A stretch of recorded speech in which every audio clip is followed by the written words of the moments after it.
Honorable Speaker, sir, I rise to make a statement on reported use of spyware Pegasus to compromise phone data of some persons. A highly sensational story was published by a web portal yesterday night. Many over-the-top allegations have been made around this story. Honorable Speaker, sir, the press reports have appeared a day before the monsoon session of the Parliament. This cannot be a coincidence, Honorable Speaker, sir. In the past, similar claims were made regarding the use of Pegasus on WhatsApp. Those reports had no factual basis and were categorically denied by all parties, including in the Supreme Court. The press reports of 18 July 2021 also appear to be an attempt to malign the Indian democracy and its well-established institutions. We cannot fault those who haven't read the news story in detail, and I request all honorable members of the House to examine the issues on facts and logic. The basis of this report is that there is a consortium which has got access to a leaked database of 50,000 phone numbers.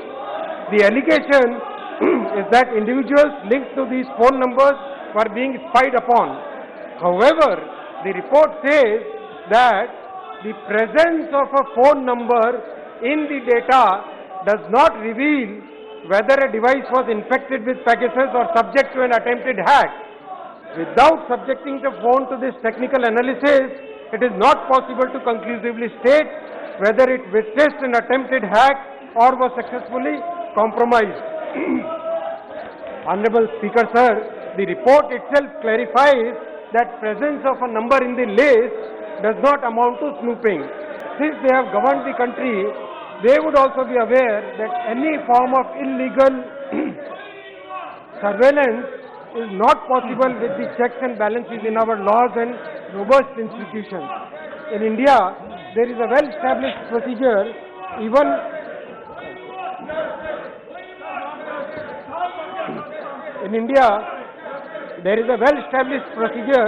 through which lawful interception of electronic communication is carried out for the purpose of national security, particularly on the occurrence of any public emergency or in the interest of public safety by agencies at the center in this state.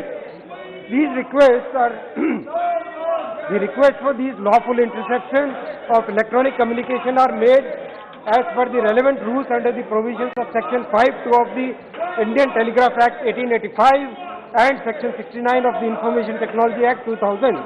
Each case of interception, Honorable Speaker, sir, is approved by the competent authority.